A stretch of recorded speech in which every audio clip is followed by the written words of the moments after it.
के सभी शिक्षक साथियों और इस देश के भविष्य प्यारे बच्चों, आप सबको सुप्रभात। Good morning. Good morning. जब हम डिस्कस कर रहे हैं नेशनल यूनिटी डे का, तो वो जोश और वो जज्बा आप सब में नजर आना चाहिए। जब आप खड़े हैं तो सीना तान के खड़े होना चाहिए, जैसे सरहद पर, बॉर्डर पर हमारे सैनिक खड़े हैं। एक बार इमेजिन करके देखो बच्चों, हम यहां विशाखापट्टनम में हैं और हमें विशाखापट्टनम से हैदराबाद जाने के लिए वीजा की जरूरत पड़े। हैदराबाद से त्रिवेंद्रम या केरला जाने के लिए हमें वीजा की जरूरत पड़े, हम फ्री ना जा पाए। केरला से राजस्थान जाने के लिए या जम्मू कश्मीर जाने के लिए हमें वीजा की जरूरत पड़े, हम फ्रीली ना जा पाए। कैसा होता अगर यह सिचुएशन होती। लेकिन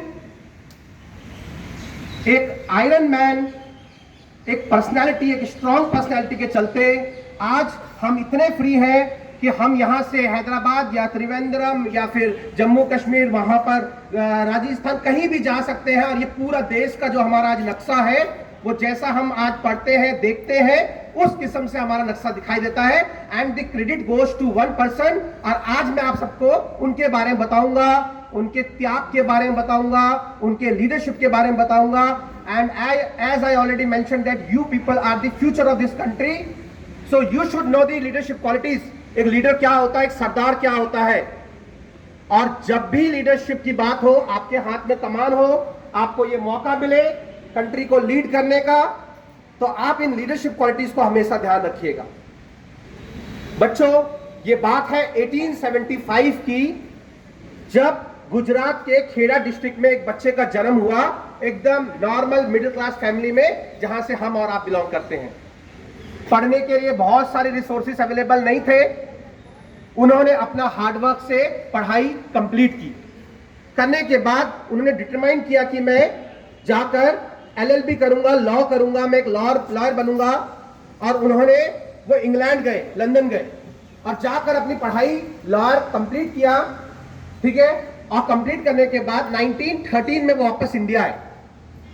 अब जबकि हम देखते हैं कि अगर एक मिडिल क्लास का बच्चा अगर फॉरेन में जाके पढ़ाई करके कंप्लीट करता है, तो उसके बाद नॉर्मली वो सोचता है कि मेरे पास तो बहुत सारा पैसा है, सेटल हो जाऊंगा।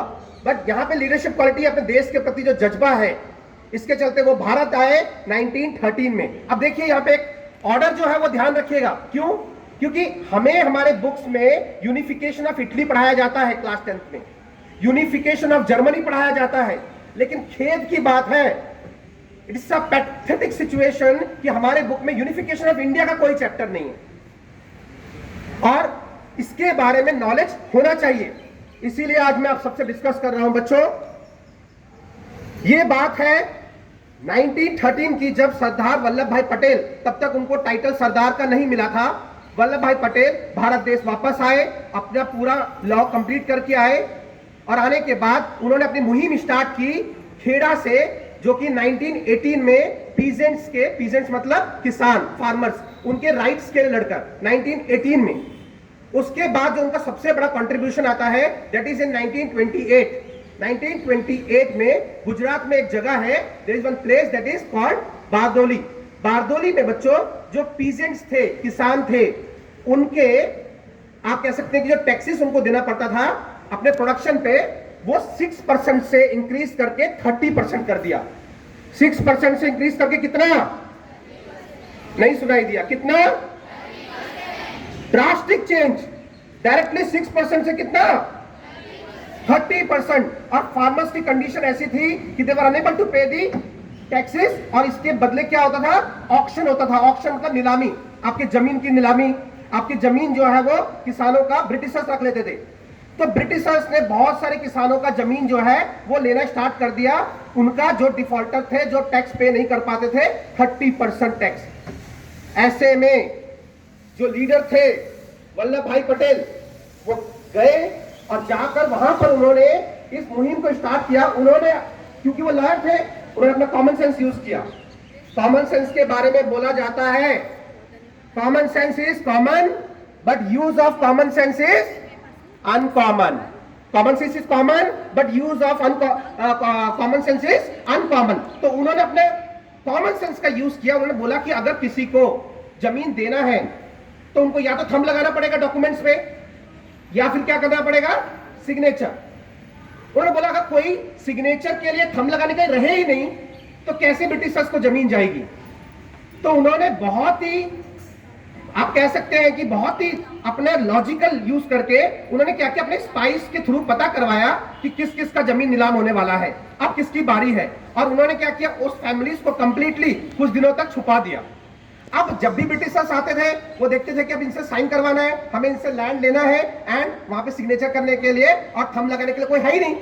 इस तरीके से उन्होंने जो सत्याग्रह है, बारदोली सत्याग्रह 1928, उसको सक्सेसफुल बनाया। और बनाने के बाद लोगों ने उनके अंदर एक लीडर को देखा और उन्होंने उनको एक टाइटल दिया।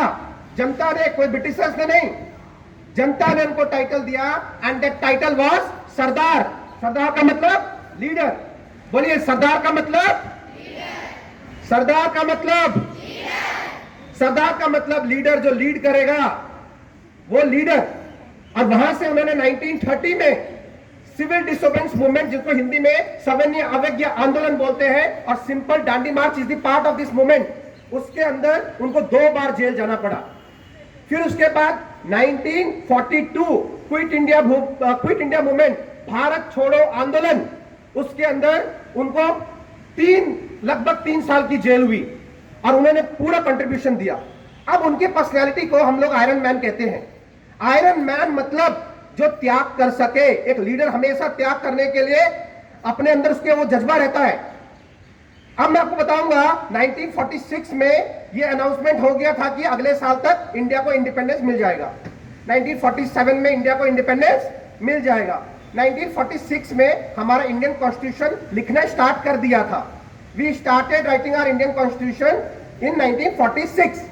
इस टाइम पीरियड पे कांग्रेस का, जो कि इंडियन नेशनल कांग्रेस का एक अपना एनुअल सेशन होता है, उसका जो प्रेसिडेंट होता है, ये अंडरस्टूड था, this was understood, whoever will be selected as the president of Indian National Congress in that session in 1946, he will be the first prime minister of the India। और उसके लिए इंटरनल इलेक्शन हुआ representatives का, 15 candidates का voting था, जिसमें से 12 candidates ने सरदार वल्लभ भाई पटेल को वोट दिया एंड 3 कैंडिडेट्स ने, उन्होंने वो वोटिंग से दूर रहे, दे नेवर वोटेड। तो अभी कितना हुआ, 12-0। और आप कह सकते हैं कि उनको जो है वो प्रधानमंत्री बनना था, लेकिन प्रधानमंत्री बनने से बड़ा काम उनके आगे था, that was unification of India. क्यों? क्योंकि ब्रिटिशर्स एक ऐसा सिचुएशन छोड़ के गए थे इंडिया में जहां पे हमारे पास 565 प्रिंसली स्टेट थे। प्रिंसली स्टेट मतलब होता है जिसमें रूलर किंग होता है, ठीक है। तो उन्होंने अपने मर्जी से इतना बड़ा पोस्ट त्याग दिया। तो लीडर की क्वालिटी है त्याग। अपने एम के लिए, अपने लोगों के वेलफेयर के लिए जो त्याग करने की बात आई तो वो पीछे हो गए और जवाहरलाल नेहरू आगे रहे।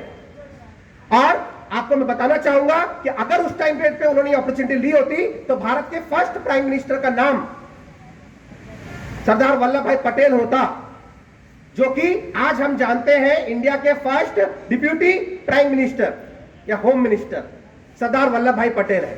तो लीडर वो है जो पीछे है, आगे तो उसकी सेना है, लीडर वो है जो पीछे है। सरदार वल्लभ भाई पटेल के सामने सिचुएशन था 565 प्रिंसली स्टेट्स को प्यार से, इज्जत से, सम्मान से भारत का पार्ट बनाए, नहीं तो क्या होता। What ever situation I stated and I mention in the first phase of my speech, that was हमें वीजा लेना पड़ता अपने पास घूमने में। उन्होंने सबसे प्यार से बात किया, रिस्पेक्ट से सबको अपने में मिलाया, बातचीत की, खुद उनके पास गए, उनको अपने पास बुलाए। और लगभग 3 प्रिंसली स्टेट, एक जम्मू कश्मीर को छोड़कर, जूनागढ़ जो गुजरात में है उसको छोड़कर और हैदराबाद को छोड़कर, उन्होंने सबको बहुत ही प्यार से, रिस्पेक्ट से और अच्छे से कुछ ही स्टार्टिंग के फेस में अपने में मिला लिया। उसके बाद उन्होंने स्पेसिफिक अपनी स्ट्रेटेजी बनाई, अपना प्लानिंग बनाया। एक लीडर अच्छा प्लानर होता है। और उन्होंने जम्मू कश्मीर को भी अपने में मिलाया। उन्होंने जूनागढ़, जो कि जम्मू कश्मीर तो चाहता था कि वो इंडिपेंडेंट कंट्री बन जाए, उन्होंने बोला नहीं, हमारा भारत देश का पार्ट है, भारत में मिलाया। जूनागढ़ जो गुजरात में है, उसका किंग चाहता था पाकिस्तान में जाके मिल जाए। अब कहोगे सर ये ऑप्शन कैसा था? At the time of independence Britishers ने 3 ऑप्शन दिए। You have 3 choices. आइदर आप लोग क्या कर सकते हो, जाके इंडिया में मिल जाओ।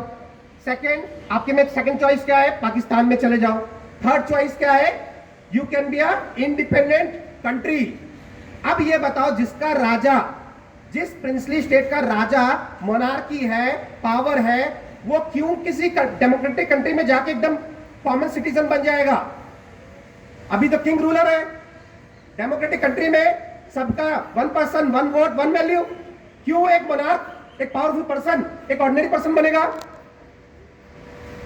ऐसे में यहां पे जो रोल था, वो रोल था सरदार वल्लभ भाई पटेल एंड वीपी मेनन। इन्होंने मिलकर जो है वो स्ट्रेटेजी बनाई, और जो जूनागढ़ के राजा पाकिस्तान में मिलना चाहते थे, इंडिया में मिलवाया।